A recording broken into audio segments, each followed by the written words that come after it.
Hello friends, तो आइए आज ऑपरेशंस मैनेजमेंट जो है हमारा सीएमए इंटर ग्रुप 2 का जो ऑपरेशंस मैनेजमेंट है उसमें से एक ही क्वेश्चन मैं ले रहा हूँ। ठीक है, ये जो क्वेश्चन है हमारे इंस्टीट्यूट के मैट का है एंड उसे हम लोग आज यहाँ पे सॉल्व करेंगे। ठीक है, समझ करके सॉल्व करेंगे। देखो ये क्वेश्चन में क्या हम लोगों को दिया जा रहा है कि हमारे पास ऑप्शन है 1, 2 और 3 मशीन खरीदने का। क्वेश्चन को आप जैसे पढ़ोगे आपके बुक में ये क्वेश्चन मिल जाएगा। आपको क्वेश्चन पढ़ के आपको ये समझना है कि आपके पास ये ऑप्शन है कि आप 1, 2 या 3 मशीन को खरीद लो।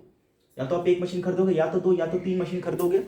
अगर आप एक मशीन खरीदते हो तो आपका एनुअल फिक्स कॉस्ट आएगा 12,000 रुपीज का, और अगर आप 2 मशीन खरीदते हो तो आपका एनुअल फिक्स कॉस्ट आएगा 15,000 रुपीज का, और अगर आप 3 मशीन खरीदते हो तो आपका जो एनुअल फिक्स कॉस्ट आएगा वो आएगा 21,000 रुपीज का। ठीक है, तो यहां तक कोई डाउट नहीं है। अब देखो क्या हो रहा है, अगर आप एक मशीन खरीद रहे हो तो आप ज्यादा से ज्यादा 300 यूनिट बना सकते हो। समझ रहे हो क्या? अगर आप एक मशीन खरीदते हो तो ज्यादा से ज्यादा 300 यूनिट बना सकते हो। अगर आप 2 मशीन खरीद लेते हो तो आप ज्यादा से ज्यादा 600 यूनिट बना सकते हो। ठीक है, एंड अगर आप 300 मशीन खरीद लेते हो, सॉरी नॉट 300 अगर आप 3 मशीन खरीद लेते हो तो आप ज्यादा से ज्यादा 900 यूनिट बना सकते हो मैक्सिमम। ठीक है, एक मशीन खरीद करके आप कितना यूनिट्स बना लोगे? 300। 2 मशीन खरीद करके आप कितना यूनिट्स बना लोगे? 600। ठीक है, और 3 मशीन खरीद करके आप कितना यूनिट्स बना लोगे? 900। ये क्वेश्चन को देख करके आपको ये समझ आना चाहिए, ये फीलिंग अंदर से आनी चाहिए कि हाँ क्वेश्चन हमारे सामने ये प्रोजेक्ट कर रहा है। ठीक है, अब देखो वेरिएबल कॉस्ट कितना इनकर करना पड़ेगा? 20 रुपीज पर यूनिट। एक यूनिट को बना करके सेल करोगे, वेरिएबल कॉस्ट कितना इनकर करना पड़ेगा? 20 रुपीज पर यूनिट का। एंड देखो सेलिंग प्राइस और रेवेन्यू जो है वो है 50 रुपीज पर यूनिट। मतलब एक यूनिट को बना करके बेचे वो, एक यूनिट को बना करके अगर बेचोगे तो आपको रेवेन्यू कितना मिलेगा? 50 रुपीज। और 50 रुपीज का रेवेन्यू है, वेरिएबल कॉस्ट है 20 रुपीज का, कॉन्ट्रीब्यूशन कितना आएगा? 30 रुपीज। ये बात क्लियर है? तो हाँ सर। यहाँ पे क्वेश्चन नंबर 1 हमसे ये पूछता है कि find the BEP in units for each range of output. Find BEP in unit for each range of output. मतलब अगर मैं 1 मशीन को खरीदूंगा, अगर मैं एक मशीन के लिए जा रहा हूं तो मेरा बीईपी कितने यूनिट्स पे आएगा? अगर मैं 2 मशीन के लिए जा रहा हूं तो मेरा बीईपी कितने यूनिट्स के लिए आएगा? अगर मैं 3 मशीन के लिए जा रहा हूं तो मेरा बीईपी कितने यूनिट्स पे आएगा? ठीक है, ये मुझे निकालना है। पहले हम लोग बिट 1 कंप्लीट कर लेते हैं, देन बिट 2 की तरफ चलेंगे। ठीक है, चलो आप नोट कीजिए मेरे साथ, अपनी बुक में नोट कीजिए। Solution two bit A, right. चलो हम लोगों ने बोला कि सर सेलिंग प्राइस कितना था? 50 rupees per unit. Okay, variable cost कितना है? 20 रुपीज पर यूनिट। तो हमारा कॉन्ट्रीब्यूशन कितना आ जाएगा सर? 30 रुपीज पर यूनिट का। ओके है ना। तो finding BEP in units for each range of output. Finding BEP in units for each range of output. चलो अगर हम लोग 1 मशीन खरीदते हैं तो टोटल फिक्स कॉस्ट कितना आएगा बताओ? बीईपी का फॉर्मूला क्या होता है? Total fix cost divided by contribution per unit. If you want to find out BEP in units तो फॉर्मूला क्या हो जाता है? Total fix cost divided by contribution per unit. तो कंट्रीब्यूशन पर यूनिट कहां है? यहाँ पे कंट्रीब्यूशन पर यूनिट है। ठीक है, चलो 1 मशीन पे हमारा फिक्स कॉस्ट कितना आ रहा है यहाँ देख करके बताओ? 12,000। तो 12,000 रुपीज का फिक्स कॉस्ट इनकर करना पड़ेगा सर, और हमें एक यूनिट को बेच करके कंट्रीब्यूशन आएगा 30 रुपीज। दैट मीन्स यहाँ पे जो पीपी आएगा वो आएगा 400 यूनिट्स। मतलब इसका क्या होता है? 400 यूनिट्स का मतलब क्या होता है? मतलब अगर मैं एक मशीन के लिए जाऊं तो मुझे कम से कम 400 यूनिट बेचना पड़ेगा in order to come at BEP. BEP पे पहुंचने के लिए मुझे 400 यूनिट कम से कम बेचने पड़ेंगे अगर मैं एक मशीन के लिए जाता हूं। इसका ये मतलब होता है। अगर मैं 2 मशीन के लिए जा रहा हूं, if I go for 2 machine, then tell me what will be the BEP. Sir 2 machine के लिए फिक्स कॉस्ट कितना है? 15,000। ओके भैया, अगर 2 मशीन के लिए फिक्स कॉस्ट 15,000 है, कंट्रीब्यूशन आता है 30 rupees per unit, tell me what is the BEP? 500 units. ठीक है, अगर मैं 3 मशीन के लिए जा रहा हूँ, if I go for 3 machine, then मेरा फिक्स कॉस्ट कितना होगा? 21,000 rupees and divided by contribution per unit, that will give me 700 units. मतलब मैं अगर एक मशीन के लिए जाऊं तो 400 यूनिट पे मेरा बीईपी आता है। अगर मैं 2 मशीन के लिए जाऊं तो 500 यूनिट मुझे बेचना पड़ेगा in order to attain BEP. अगर मैं 3 मशीन के लिए जाऊं, if I go for 3 machines, then मुझे कम से कम 700 यूनिट्स बेचने पड़ेंगे। 700 यूनिट कम से कम मुझे बेचना पड़ेगा in order to attain BEP. क्या ये बात आपको समझ आ रहा है? हाँ sir, this is very clear to us. So we are done with bit number A. Bit number A का आंसर यहाँ पे आ गया। ठीक है, चलो बिट नंबर बी के लिए हम लोग बढ़ते हैं। बिट नंबर बी में क्या बोला है देखो, क्वेश्चन पढ़ते हैं। If projected demand is between 600 and 650 units, how many machine should be purchased? Question बोलता है अगर हमारा प्रोजेक्टेड डिमांड 600 से लेकर 650 यूनिट्स के बीच में है हम लोगों ने प्रोजेक्ट किया, हम लोगों ने एनालाइज किया है ना, फोरकास्ट किया है कि आने वाले दिनों में, आने वाले पीरियड में हमारा जो डिमांड होने वाला है वो 600 से लेकर 650 यूनिट तक वैरी करेगा। कम से कम 600, मैक्सिमम 650 यूनिट्स तक जाने वाला है हमारा डिमांड, ये हम लोगों ने फोरकास्ट किया है। तो the company manager is asking me what how many machine should be purchase, कितने मशीन्स को मैं खरीदूं, कितने मशीन्स को खरीदूं तो मेरा काम बन जाएगा, राइट। ये क्वेश्चन हमसे पूछ रहा है। तो देखो समझते हैं, इसका आंसर करने के लिए थोड़ा सा आपको यहाँ पे ब्रेन यूज करना पड़ेगा। मैं इसे यहाँ पे इरेज कर रहा हूँ, ठीक है। अगर आप लोगों ने लिख लिया तो अच्छी बात है, नहीं तो वीडियो को रिवाइंड करके आप देख सकते हो, है ना। This video is with you, आपके पास ये अवेलेबल होगा हमेशा यूट्यूब पे, ठीक है। आइए, projected demand is between 600 and 650 units. तो मुझे बस देख करके बताओ, अगर मैं एक मशीन के लिए जाता हूं, if I go for one machine, tell me what is the maximum amount of unit that I can prepare and sell. 300। अगर एक यूनिट में, एक मशीन में लाता हूं तो मैक्सिमम मैं 300 यूनिट्स ही बना करके बेच सकता हूं। तो मतलब मेरा प्रोजेक्टेड डिमांड जो कि 600 से 650 यूनिट्स तक जाने वाला है, वो तो मैं एक मशीन की सहायता से कर ही नहीं सकता ना। If I purchase one machine तो मैं मैक्सिमम कितना बना सकूंगा, 300 यूनिट। तो मेरा क्या डिमांड फुलफिल कर पाऊंगा, मार्केट का डिमांड फुलफिल कर पाऊंगा क्या? कभी नहीं कर पाऊंगा। तो एक मशीन में मैं 300 यूनिट बना रहा हूँ, मार्केट का डिमांड 600 से 650 यूनिट होने वाला है, 600 से 650 यूनिट होने वाला है। मतलब मैं डिमांड को फुलफिल नहीं कर सकता। So I will not go for one machine. One machine के लिए तो मैं जा ही नहीं सकता, ठीक है।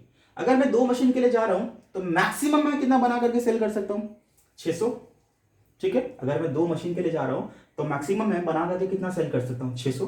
तो समझो ना, अगर आपका प्रोजेक्टेड डिमांड 600 हुआ होता, अगर आपका प्रोजेक्टेड डिमांड जो है वो अगर 600 होता, 600 यूनिट्स के लिए होता, देन आप दो मशीन्स को खरीदते, राइट। क्योंकि दो मशीन को खरीद करके आप कितना प्रोड्यूस करके सेल कर सकते हो, 600 यूनिट, है ना। 600 यूनिट प्रोड्यूस करके सेल कर सकते हो। दैट मीन्स अगर आप दो मशीन को खरीदते, दो मशीन को खरीदते तो आप कॉन्ट्रीब्यूशन कितना कमा सकते थे, बताओ ना। 30 यूनिट्स, 30 रुपीज़ पर यूनिट के हिसाब से कॉन्ट्रीब्यूशन कमाते एंड आप 600 यूनिट सेल करते। दैट मीन्स आप यहाँ पे 18,000 रुपीज़ का कॉन्ट्रीब्यूशन कमाते। टोटल कॉन्ट्रीब्यूशन आप 18,000 रुपीज़ का कमाते। इसमें से अगर मैं टोटल फिक्स कॉस्ट को लेस कर देता, जो कि मुझे इनकर करना पड़ता, क्यों? क्योंकि मैं दो मशीन को यूज़ कर रहा हूँ। तो टोटल फिक्स कॉस्ट मुझे कितना इनकर करना पड़ता अगर मैं दो मशीन को खरीदता? तो 15,000 रुपीज़। 18,000 रुपये में से मैं अगर 15,000 रुपये टोटल फिक्स कॉस्ट का लेस कर दूँ, then I am left with 3,000 rupees. That is nothing but my profit, है ना। अगर मैं दो मशीन को खरीदता हूँ और मैं 600 यूनिट ही बना करके बेच देता हूँ तो मुझे 3,000 रुपये का प्रॉफिट होगा। क्या ये बात आपको समझ आ रहा है? हाँ सर, यहाँ तक तो बिल्कुल क्लियर है। लेकिन सोचो ना, हमारा प्रोजेक्टेड डिमांड 600 यूनिट्स तो है नहीं, 600 से 650 यूनिट्स तक है। अगर मैं 650 यूनिट्स बनाना चाहता हूँ, टेल मी, अगर मैं 650 यूनिट्स बनाना चाहता हूँ तो क्या मेरा दो मशीन्स में काम बन जाएगा? सर नहीं बनेगा।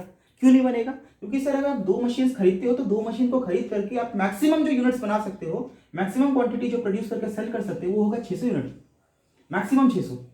तो 650 अगर आपका डिमांड है तो कैसे फुलफिल होगा? दो मशीन से नहीं हो सकता। Then you will have to go for 3 machines. Very good, 3 machine के लिए जाना पड़ेगा। तो देखते हैं 3 मशीन में अगर मैं जाऊं तो क्या होगा। यहां पे मैं लिख रहा हूं, if projected demand is 650 units, तो पक्की बात है भाई 650 यूनिट्स अगर मेरा प्रोजेक्टेड डिमांड है तो मेरा दो मशीन में तो काम बनेगा नहीं। I will have to go for 3 machines. तो अगर मैं 3 मशीन्स के लिए जा रहा हूं, है ना, तो मेरे को कॉन्ट्रीब्यूशन कितना मिलेगा? मैं 650 यूनिट्स बना के बेचूंगा तो मुझे 30 रुपए के हिसाब से कॉन्ट्रीब्यूशन आएगा। कितना कॉन्ट्रीब्यूशन आएगा? 650 इंटू 30 करने से 19,500। मतलब मैं ऑल टोटल 19,500 रुपीज़ का कॉन्ट्रीब्यूशन तो कमाऊंगा, ठीक है। इसमें से अगर मैं टोटल फिक्स कॉस्ट को लेस कर देता हूँ, तीनों मशीन को चला करके मेरा फिक्स कॉस्ट कितना आने वाला है? 21,000 रुपीज़। ओ, ये क्या हो गया सर? 3 मशीन यूज करोगे तो कॉन्ट्रीब्यूशन कितना कमा पाओगे आप? 19,500 यूनिट्स, ठीक है। और 19,500 यूनिट का कॉन्ट्रीब्यूशन कमाओगे, 21,000 रुपीज़ का आपका फिक्स कॉस्ट है। तो सर यहाँ पे तो आपका लॉस हो गया ना। कितना लॉस हो गया सर? 1,500 रुपीज़ का, 1,500 रुपीज़ का लॉस करोगे। समझ रहे हो? यहाँ पे हमारा डिसीजन अफेक्ट हो गया। सर इससे बेटर आप क्या बोलोगे? इससे बेटर आप क्या बोलोगे? कंपनी के मैनेजर को आप क्या डिसीजन दोगे? आप ये डिसीजन दोगे कि सर एक काम करो, 600 यूनिट ही बनाओ और 600 यूनिट ही सेल करो। इसके लिए आपको दो मशीन में काम बन जाएगा। So you should go for 2 machines. दो मशीन को लाओ, खरीदो, जिससे आपका 15,000 रुपये का फिक्स कॉस्ट इनकर होगा, 18,000 रुपये का कंट्रीब्यूशन कमाओगा, 3,000 रुपये का प्रॉफिट हाथ में बचेगा। But if you go for 3 machine 650 unit बनाने के चक्कर में, सेल करने के चक्कर में अगर आप 3 मशीन खरीद लेते हो तो क्या दिक्कत हो गया, देखो तो 19,500 का कॉन्ट्रीब्यूशन आएगा, लेकिन फिक्स कॉस्ट तो 21,000 का आ जा रहा है, 21,000 रुपीज का, तो यहाँ पे आपको 1,500 रुपए का लॉस आ रहा है। शुड यू गो फॉर 1,500 रुपए का लॉस और शुड यू गो फॉर 3,000 रुपए का प्रॉफिट?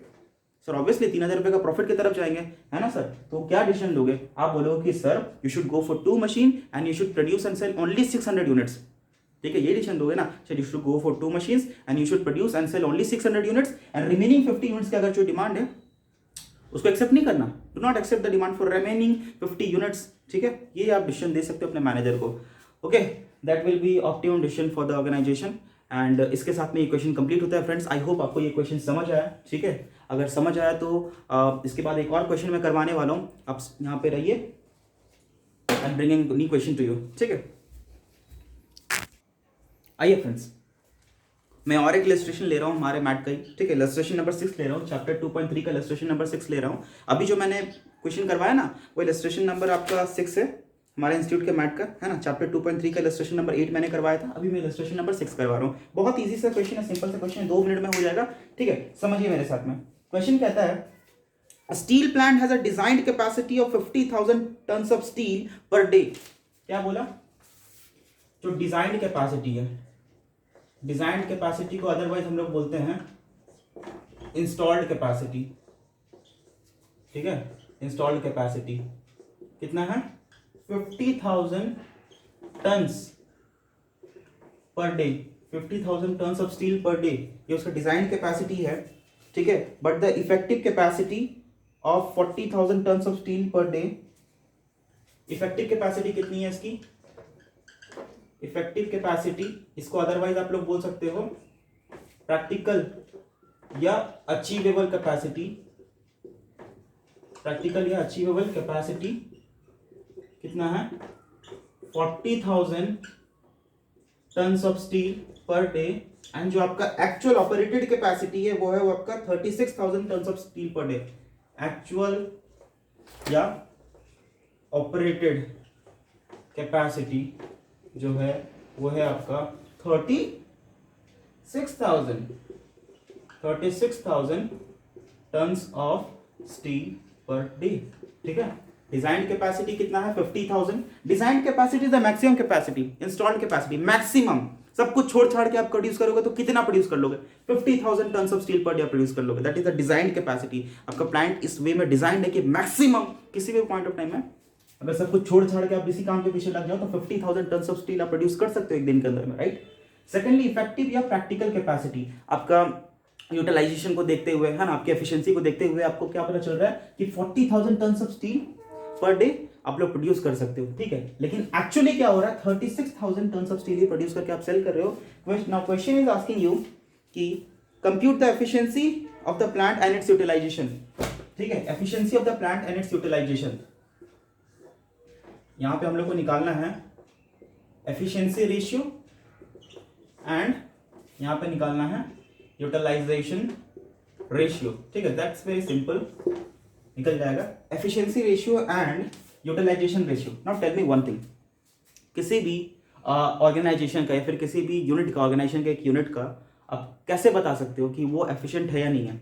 एक ऑर्गेनाइजेशन है, उसकी एक यूनिट है जो कि इस प्रोडक्शन में एंगेज्ड है, वो एफिशिएंट है कि नहीं है, वो एफिशिएंसी उसकी हैवी है नहीं, कैसे बता दोगे? प्रोडक्शन को देख करके। देखो यहाँ पे आप प्रोडक्शन देख रहे हो कि यार उसका जो ये कैपेसिटी है ना, प्रैक्टिकल या फिर अचीवेबल कैपेसिटी, आपको जो लगता है कि हाँ इतने टाइम पीरियड के अंदर में 40,000 यूनिट्स तो बन ही जाना चाहिए, कंसिडरिंग द फैक्ट कि आपकी एफिशिएंसी इतनी है, यूटिलाइजेशन इतनी है, आप इतना 40,000 यूनिट्स तो बना लेना चाहिए। This is nothing but the standard output. Standard output है 40,000 यूनिट्स, ठीक है। लेकिन एक्चुअली आप प्रोड्यूस कितना कर रहे हैं? 36,000 यूनिट्स। मतलब आपकी कैपेसिटी है यार, आपका कैपेसिटी है मतलब 40,000 यूनिट्स बनाने की, ठीक है। एंड आप प्रोड्यूस कितना कर रहे हो? 36,000 यूनिट्स। मतलब आपकी कैपेसिटी कम, आपकी एफिशिएंसी कम है, ज्यादा है? आप 40,000 इतने ही देर के अंदर में 40,000 यूनिट्स बना सकते थे, लेकिन उतनी ही देर के अंदर में आप क्या कर रहे हो? 36,000 यूनिट्स बना रहे हो। मतलब आपकी एफिशिएंसी ज्यादा है या कम है? तो बहुत कम है ना। तो कम है, उसके लिए हम लोग क्या करना पड़ेगा? मतलब इसकी एफिशिएंसी 100% से कम है, राइट। इसकी एफिशिएंसी 100% से कम है, तो इसके लिए फॉर्मूला हमारा क्या बन जाएगा? Actual output divided by standard output, right. Actual output हमारी कितनी है? 36,000 टन्स एंड हमारा स्टैंडर्ड आउटपुट कितना है 40,000 टन्स। इसको कैंसिल कर दिए, हमारा क्या आ गया 36 divided by 40 that gives me 90%, है ना 90%। तो एफिशिएंसी कितनी है 90% है, मतलब कि उसी टाइम पीरियड के अंदर में मैंने बोला था 40,000 यूनिट्स प्रोड्यूस करके दो, और आप कितना प्रोड्यूस कर रहे हो उसी टाइम पीरियड के अंदर में 36,000 यूनिट्स, मतलब आपकी एफिशिएंसी 100 से कम है। इसलिए हमारा फॉर्मूला क्या बन गया actual output by standard output, है ना। और अगर टाइम में निकालना पड़ता है तो आपको पता है एफिशिएंसी का फॉर्मूला क्या हो जाता है, standard time for actual output divided by actual time, है ना। यूटिलाइजेशन के लिए हम लोग क्या बोल सकते हैं, यूटिलाइजेशन के लिए आपका फॉर्मूला होगा, मतलब यूटिलाइजेशन का फॉर्मूला जाने से पहले आप ये समझो यूटिलाइजेशन का मतलब क्या होता है।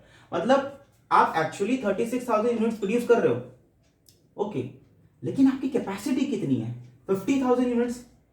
आपकी कैपेसिटी तो 50,000 यूनिट्स है ना, मतलब अपनी कैपेसिटी का कितना परसेंट यूटिलाइज कर रहे हो, ये कैसे निकलेगा, actual output divide by design output, है ना, या फिर actual capacity divided by design capacity आप कर सकते हो। तो मतलब 36,000 divided by 50,000 that will give me 36 divided by 50 gives me 72%। तो आपकी जो यूटिलाइजेशन है 72%, मतलब आप अपने फुल कैपेसिटी के डिजाइन कैपेसिटी का 72% ही यूटिलाइज कर पा रहे हो।